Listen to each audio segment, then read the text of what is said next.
Document. Part 1. The galaxy had always been a vast and complicated place, filled with countless species, each trying to find its own way among the stars. For centuries, the Galactic Council acted as the glue, holding everything together. It was a coalition of advanced alien races that worked tirelessly to maintain peace, resolve disputes, and guide younger civilizations into the fold. Humans, though late arrivals to this interstellar community, quickly rose to prominence. Their ingenuity, adaptability, and sheer determination earned them respect and, sometimes, envy from other members of the Council. But now, everything was about to change. On Earth, inside the United Nations Assembly Hall in New York City, Jacob Hayes stood at the podium. His hands gripped the edges of the wooden stand tightly, his knuckles turning white. The room was packed with delegates, ambassadors, and reporters, all waiting anxiously for what he was about to say. Cameras flashed like lightning storms, capturing every movement, every expression on his face. He took a deep breath, steadying himself before speaking in a calm but firm voice. "Today marks a new chapter for humanity," Jacob began, his words echoing through the hall. "After much deliberation, we have decided to withdraw from the Galactic Council." A collective gasp rippled through the audience. Some people whispered frantically to their neighbors, while others sat frozen in disbelief. Reporters scribbled furiously in their notebooks, or tapped away on holographic tablets. On screens across the planet and beyond, billions more watched. Live broadcasts, their reactions ranging from shock to outrage to cautious optimism. For decades, humanity had been part of something greater than itself, a member of an alliance spanning light years. Now, it was walking away, Jacob continued, his tone measured but unwavering. "We believe that our future lies not in following the rules set by others, but in forging our own path. We are grateful for the opportunities the Council has given us, but recent events have shown that our interests are no longer aligned with theirs. We must chart a course that serves humanity first." As he spoke, Jacob couldn't help but feel the weight of history pressing down on him. This decision hadn't come easily. Countless meetings, debates, and sleepless nights had led to this moment. There were those who supported the move, arguing that humanity had grown strong enough to stand on its own. Others warned of the dangers of isolation, fearing that without the Council's protection, humanity would become vulnerable to hostile forces lurking in the dark corners of space. But ultimately, the decision had been made. Humanity was leaving. Far away from Earth, aboard the human flagship Aurora Dawn. Commander Laura Bennett sat in her private quarters, watching the broadcast on a small screen. She leaned back in her chair, her arms crossed over her chest, her brow furrowed in thought. Laura had served in the fleet for nearly 2 decades, rising through the ranks thanks to her sharp mind and unshakable resolve. She had seen humanity grow from a fledgling participant in galactic affairs to a key player on the cosmic stage. And now, she was tasked with leading one of its most important vessels during what could only be described as uncertain times. "Laura," a voice called out, breaking her concentration. She turned to see Lieutenant Ryan Carter standing in the doorway. Tall and broad-shouldered, Ryan was one of her most trusted officers. His short brown hair was neatly trimmed, and his blue eyes reflected both intelligence and determination. "Do you think we're ready for this?" he asked, stepping into the room. His tone wasn't accusatory. It was simply honest curiosity. Laura hesitated before answering. "I don't know," she admitted. "But whether we're ready or not, it's happening. Our job is to make sure humanity survives whatever comes next." Ryan nodded slowly, absorbing her words. "What about the Council? Do you think they'll just let us walk away?" "That's the question, isn't it?" Laura replied. "They've invested a lot in U.S. resources, knowledge, alliances. They won't take this lightly." Back on Earth, the announcement sent shockwaves through global society. In bustling cities like Tokyo, London, and Sao Paulo, People gathered in public squares and parks, discussing the implications of humanity's departure. Some cheered, waving flags and chanting slogans about independence and self-determination. Others protested, holding up signs demanding reconciliation with the council. Social media platforms lit up with heated debates, memes, and conspiracy theories. Everyone had an opinion, and no one seemed willing to listen to anyone else. Meanwhile, in quieter corners of the world, scientists and engineers scrambled to prepare for life outside the council's umbrella.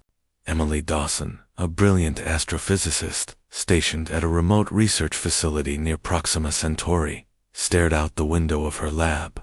Her reflection gazed back at her, framed by the endless expanse of stars. She was young, barely in her 30s, with curly auburn hair tied into a loose bun and glasses perched on her nose. Despite her youthful appearance, Emily carried herself with confidence born from years of groundbreaking discoveries. Her assistant, a soft-spoken man named Sam, approached her desk. "Did you hear the news?" he asked tentatively. Emily nodded without turning around. "Yeah, I heard. Humanity's gone rogue." Sam chuckled nervously. "Do you think we'll be okay?" "I hope so," Emily said softly. "But if we aren't, well, that's why we're here, isn't it? To figure things out?" Little did they know, their work was about to become far more critical than anyone could have imagined. Hidden in the icy reaches of the Kuiper Belt lay something ancient, something powerful, and something that would soon thrust humanity into the center of a galactic storm. Document Part 2. Without humanity's stabilizing presence, the Galactic Council began to unravel. For years, humans had acted as mediators, bridging divides between alien factions and offering solutions when tensions flared. But now, with Earth gone, old grievances resurfaced like wounds that had never fully healed. The council chamber, once a place of unity and cooperation, became a battleground for arguments and accusations. The Krillians were the first to act. A militaristic insectoid species known for their rigid hierarchy and aggressive expansionist policies, they wasted no time exploiting the power vacuum left by humanity's departure. Zoreth, their towering leader, addressed the council in a chilling display of dominance. His chitinous exoskeleton gleamed under the chamber lights as he raised his forelimbs high, mandibles clicking in a rhythmic pattern that sent shivers through even the bravest delegates. "The time for weakness is over," Zoreth declared, his voice, deep and guttural, translated into a dozen languages simultaneously. "For too long we have allowed lesser species to dictate our destiny. Now, we will carve our own path." His words weren't idle threats. Within days, Krillian fleets mobilized, targeting smaller alien civilizations aligned with the Council. Planets fell one after another, their defenses overwhelmed by the sheer size and ferocity of the Krillian war machines. Refugees poured into neutral zones, seeking safety from the relentless onslaught. Across the galaxy, fear spread faster than the Krillians' ships. Back on Earth, Jacob Hayes struggled to keep up with the chaos unfolding beyond humanity's borders. News of the Krillian invasion flooded his office, each report more dire than the last. He sat at his desk, surrounded by stacks of files and holographic projections, displaying maps of contested star systems. His assistant, a young woman named Clara, hovered nearby, ready to fetch whatever he needed, but hesitant to interrupt his thoughts. "Jacob," she finally said, breaking the silence, "what are we going to do? If the council collapses completely, it won't just be their problem anymore, it'll be ours too." He looked up at her, his expression grim. "I know," he replied, "but we can't afford to jump back in blindly. We left for a reason, remember?" Clara nodded but didn't seem convinced. She turned back to the screen showing footage of fleeing refugees' families crammed onto overcrowded ships. Children crying, elders clutching what little they could carry. It was hard not to feel guilty watching it all unfold, determined to find answers, Jacob reached out to Emily Dawson, the astrophysicist stationed near Proxima Centauri. He had heard about her groundbreaking work and hoped she might shed some light on the situation. When the call connected, Emily appeared on the screen, her face pale but alert. She looked like she hadn't slept in days. "Emily," Jacob began, skipping formalities, "we need your help. Something big is happening out there, and I think you're closer to it than anyone else." She frowned, leaning closer to the camera. "What do you mean?" "There are rumors," Jacob explained.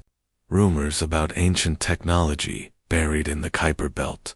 Some say it's dangerous, maybe even tied to why things are falling apart so quickly. Can you look into it?" Emily hesitated, glancing over her shoulder as if expecting someone to walk in. "We've actually been studying something unusual lately," she admitted. "A strange energy signature coming from deep within the belt.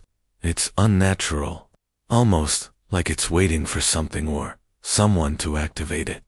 Jacob straightened in his chair. "Activate it? What does that mean?" "I'm not sure yet," Emily admitted. "But if it's connected to the Council or worse, the Krillians, we need to figure it out before it's too late." Meanwhile, aboard the Aurora Dawn, Commander Laura Bennett faced challenges of her own.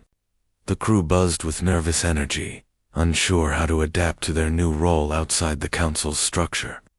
Morale was low, and whispers of doubt spread like wildfire through the ship's corridors. Laura knew she had to act quickly to restore confidence. She called a meeting in the briefing room, gathering her senior officers around the table. Lieutenant Ryan Carter sat across from her, his expression unreadable. Next to him was Dr. Maria Lopez, the ship's chief medical officer, who tapped her fingers anxiously against the surface of the table. Others filled the remaining seats, their faces reflecting a mix of determination and apprehension. "We're entering uncharted territory," Laura began, her voice steady despite the tension in the air. "The Council isn't here to guide us anymore, which means we have to rely on ourselves. Our mission hasn't changed. We protect humanity, no matter what. But now, we also represent Earth to the rest of the galaxy. That's a responsibility none of us can take lightly." Ryan leaned forward. "Commander, what happens if the crew come for us? Without the Council's backing, we're sitting ducks." Laura met his gaze squarely. "Then we fight smarter, not harder.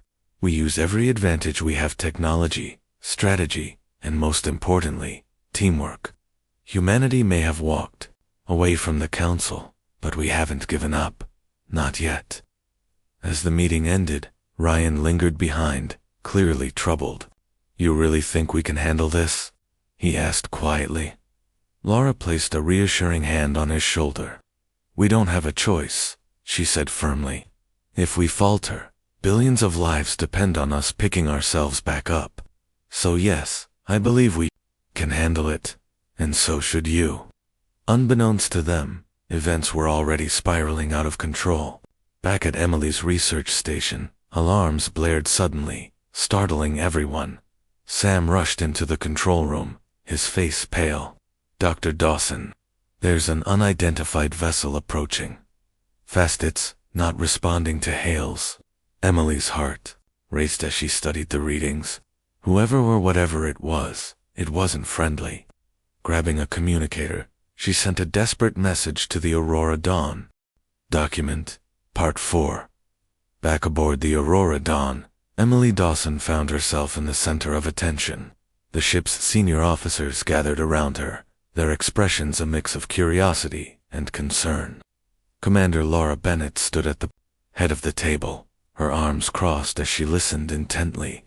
Dr. Maria Lopez, the ship's medical officer, sat nearby, jotting down notes on a tablet while occasionally glancing up to ask questions. Lieutenant Ryan Carter stood close to Emily, his protective stance making it clear he wasn't about to let anything happen to her again. "So," Laura began, her tone measured but firm, "you're saying this artifact could be tied to why the Krillians are ramping up their aggression?" Emily nodded, clutching a small data pad tightly in her hands. "That's what I think, yes. The energy readings we've detected are unlike anything I've ever seen before. It's possible, though I can't confirm yet, that the artifact holds some kind of ancient technology or knowledge, maybe even something the Council didn't want humanity to find. Ryan frowned. And now these pirates are after it too. Why does everyone suddenly care so much about an old piece of junk floating in space? It's not junk, Emily replied sharply, then softened her tone. At least, I don't think it is. Whatever it is, it's powerful enough to attract attention from multiple factions. That alone should tell us how important it might be. Laura leaned forward, resting her elbows on the table. Then we need answers, fast. If the Krillians or rogue groups like those pirates get their hands on it, we could be looking at a galactic disaster. Dr. Dawson, you'll work with our science team to analyze everything you've collected so far. Lieutenant Carter, assign a security detail to keep her safe at all times. Ryan gave a sharp nod. Understood, Commander. As the meeting concluded, Emily followed Ryan out of the briefing room. They walked side by side through the dimly lit corridors of the ship, the hum of machinery providing a constant backdrop. She sighed heavily, rubbing her temples as if trying to ward off a headache. You okay? Ryan asked, noticing her fatigue. Yeah, just overwhelmed, she admitted. I never expected any of this when I signed up for deep space research. I thought I'd spend my days studying stars and planets, not dodging pirates and worrying about intergalactic wars.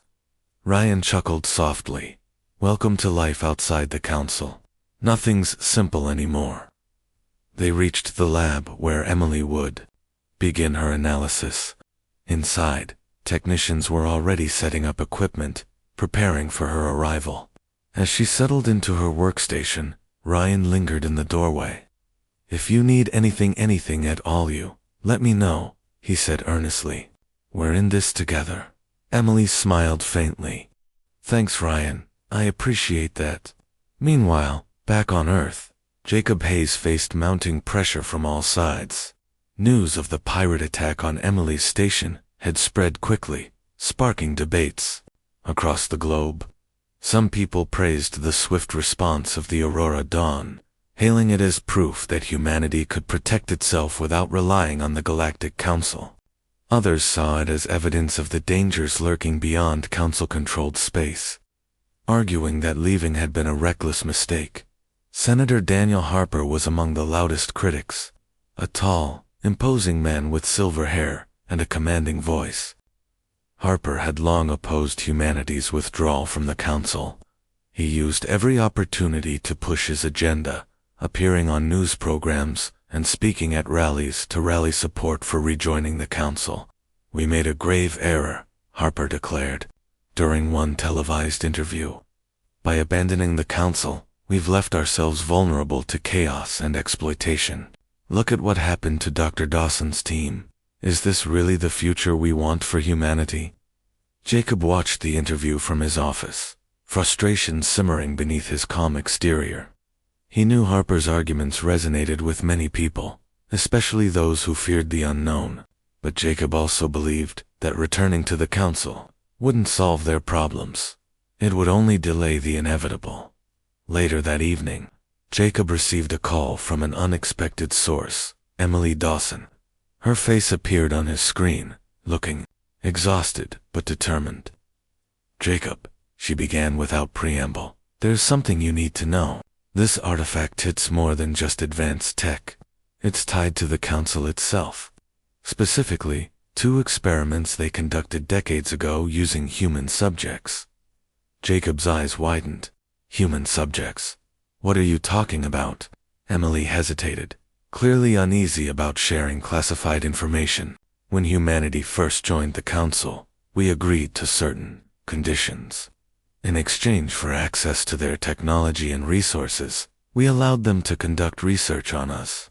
Some of it was harmless, but other projects weren't.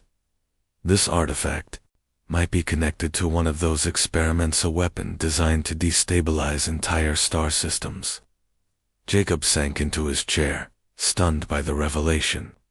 Why wasn't this brought to light sooner? Because the council buried it, Emily explained.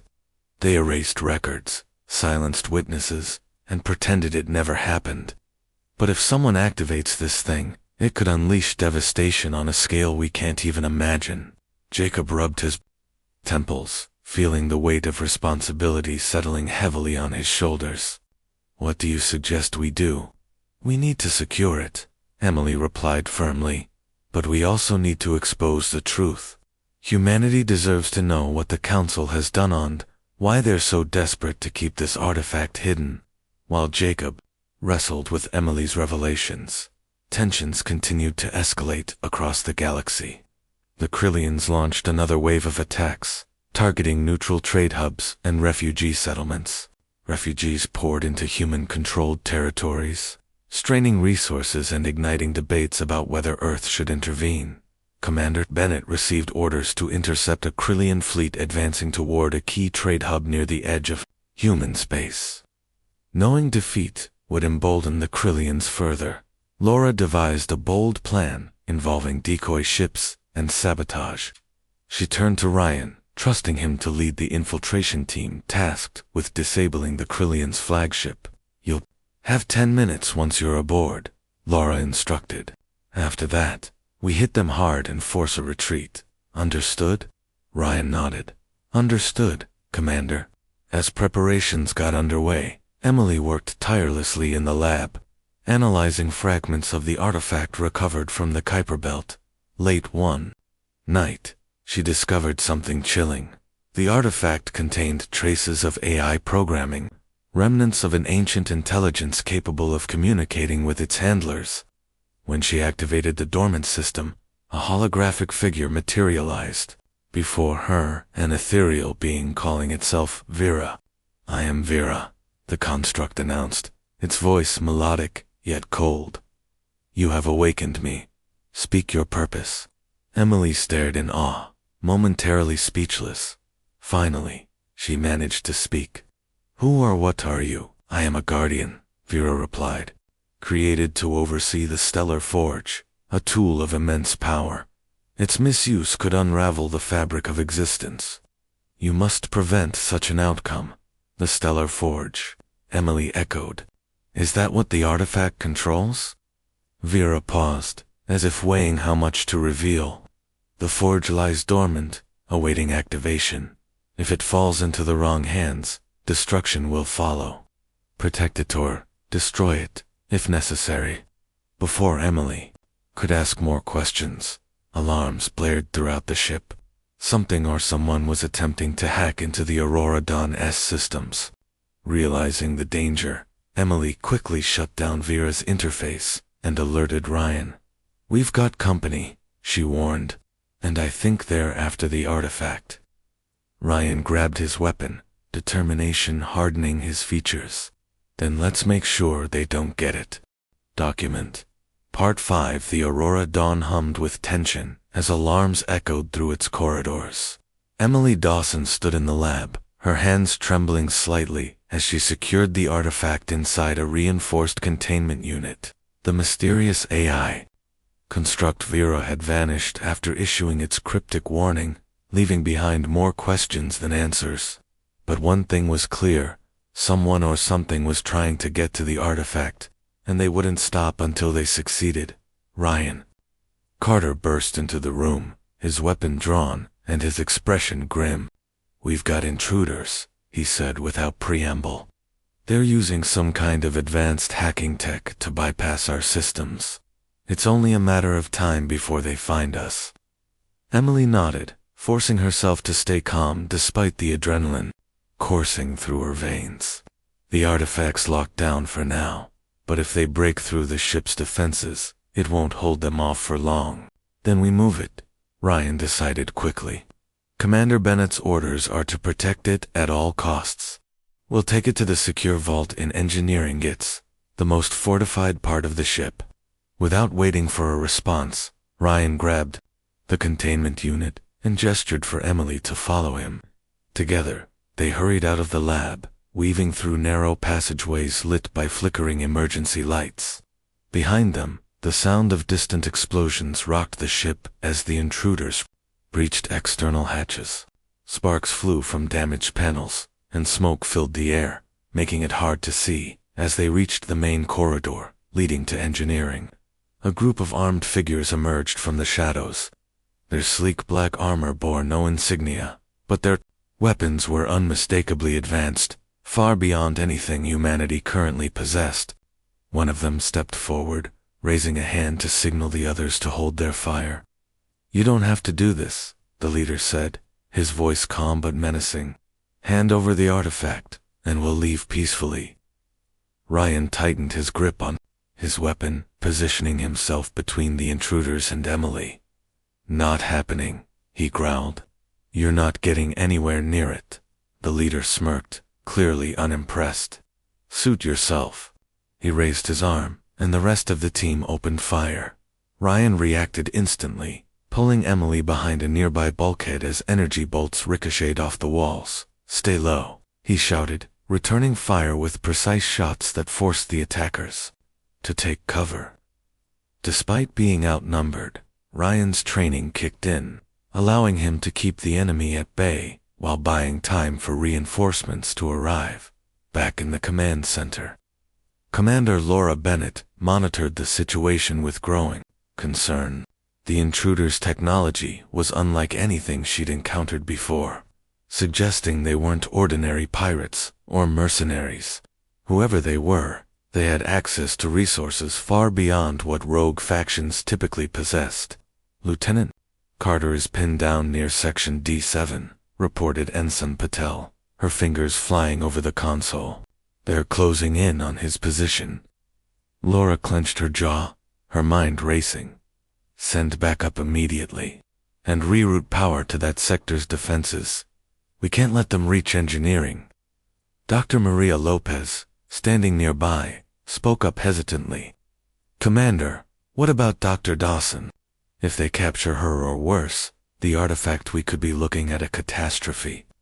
"I'm aware of the stakes, Doctor," Laura replied sharply, "but I won't sacrifice my crew to protect a piece of alien tech. We'll secure both." As reinforcements arrived to assist Ryan and Emily, the battle intensified. The intruders fought with ruthless efficiency, their movements coordinated and calculated. Ryan managed to eliminate 2 of them, but knew they couldn't keep this up forever. They needed to reach engineering and fast. Spotting an opportunity, Ryan turned to Emily. "On my mark, run straight for the door ahead. Don't look back, no matter what happens." Emily swallowed hard, but nodded. She trusted Ryan, even if the odds seemed impossible. When he gave the signal, she bolted forward, clutching the containment unit tightly. Ryan covered her retreat, firing bursts of energy. That forced the attackers to duck for cover. Bullets whizzed past her head, but she didn't stop until she reached the heavy blast doors of engineering. Inside, the engineering team scrambled to fortify the area. Chief Engineer Mark Riley, a grizzled veteran with grease-streaked overalls, directed his crew to reinforce the vault where the artifact would be stored. "Hurry up," he barked. "We've got less than a minute before they breach the outer corridor." Moments later, Ryan joined Emily, breathing heavily, but still on high alert. "Nice work," he said, giving her a quick nod. Then, turning to Riley, he added, "How's the vault coming along?"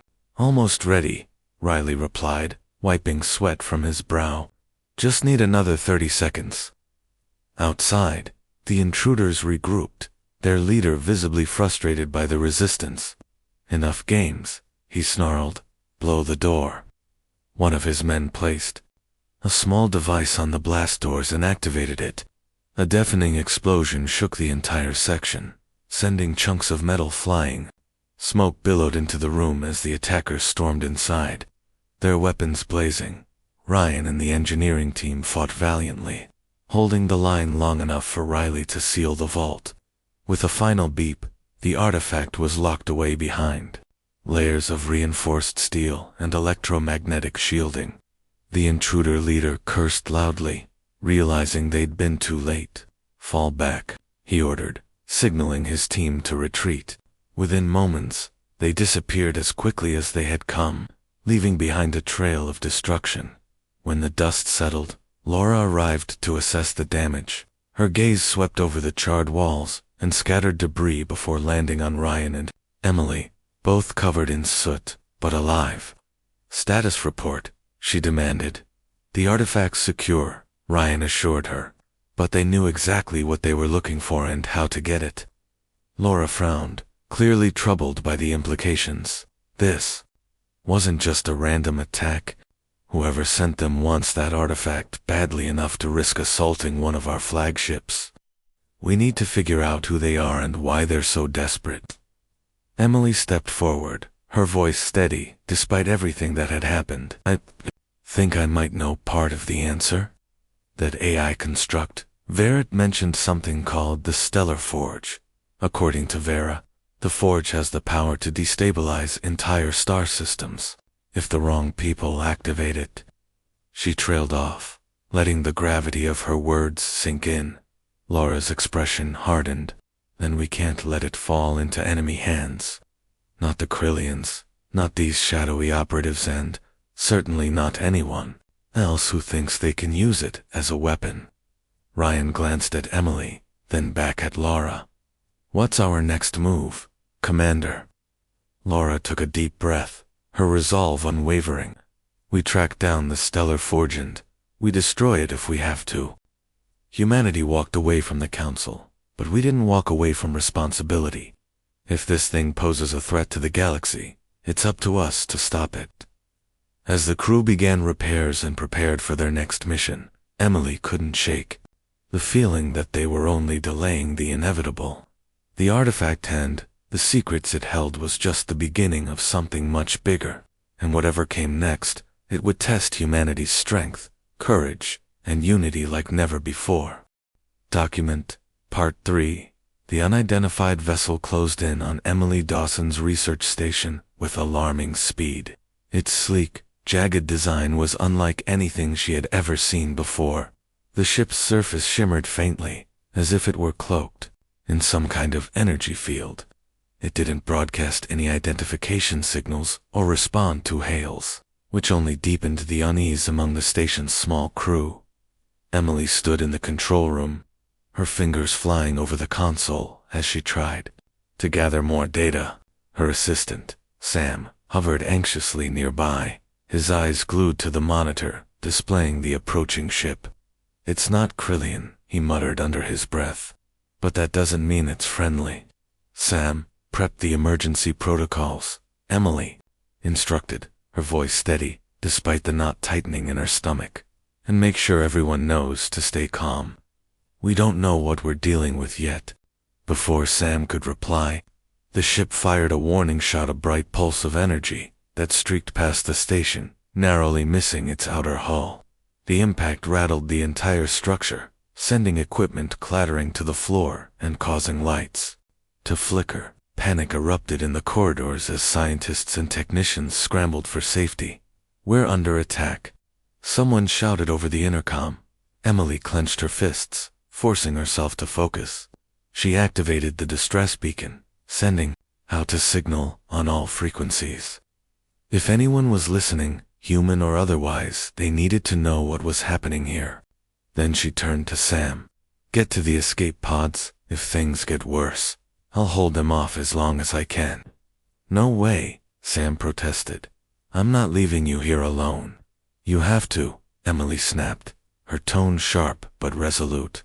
"If something happens to me, someone needs to tell the Aurora Dawn what's going on. Now go." Reluctantly, Sam obeyed, disappearing into the chaos outside. Alone in the control room, Emily worked frantically to lock down the station's systems, hoping to buy herself enough time for help to arrive. But the intruders were already breaching the airlock. Moments later, a group of armed figures stormed into the room. They wore mismatched armor scavenged from various alien species, their faces obscured by helmets or scarves. These weren't soldiers, these were pirates, opportunists who thrived in the lawless void left behind by humanity's departure from the Galactic Council. One of them stepped forward, pulling off his helmet to reveal a scarred face and cold, calculating eyes. He smirked at Emily, clearly amused by her defiance. "You humans always think you're so clever," he sneered. "But look where it got you out here in the middle of nowhere, all alone." Emily glared at him, refusing to show fear. "Who are you? What do you want?" The pirate laughed, gesturing to the monitors behind her. "We heard rumors about your little project out here. Ancient tech, right? Something valuable enough to attract attention across the galaxy. Hand it over, and maybe we'll let you live." Emily's mind raced. She realized they must have picked up traces of the mysterious artifact buried in the Kuiper Belt, the same one Jacob Hayes had asked her to investigate. If these pirates got their hands on it, there was no telling what kind of damage they could cause.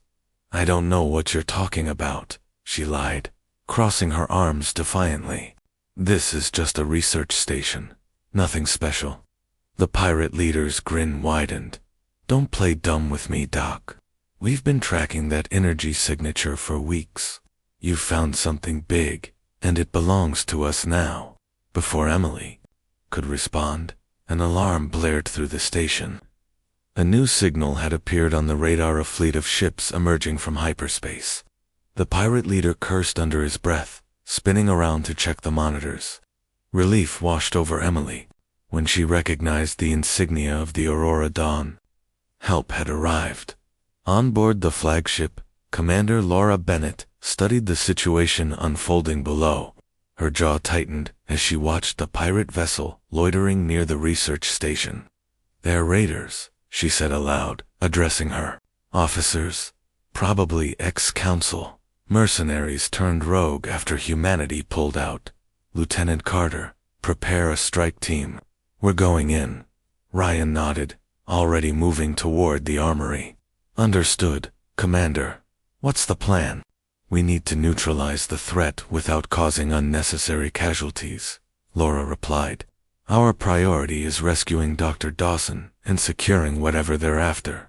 If these pirates are willing to risk attacking a human facility, whatever they're looking for is important." Within minutes, Ryan led a team of Marines onto a shuttle bound for the research station.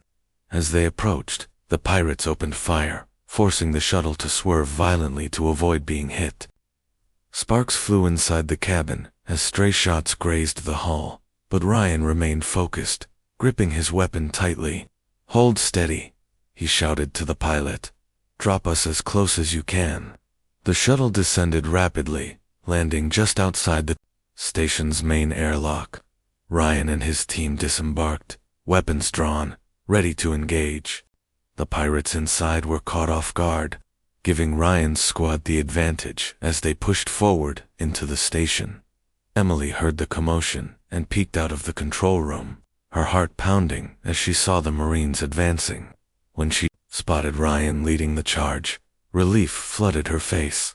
"Over here," she called out, waving him over. Ryan reached her quickly, his expression softening slightly when he saw she was unharmed. "Dr. Dawson, are you okay?"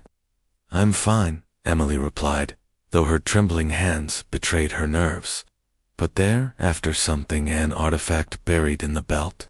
I haven't had time to fully analyze it, but it's dangerous. We can't let them take it." Ryan nodded grimly. "We'll handle it. Stay close to me."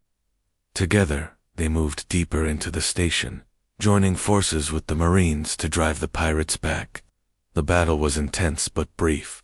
The pirates, outnumbered and outgunned, retreated to their ship and fled into the void.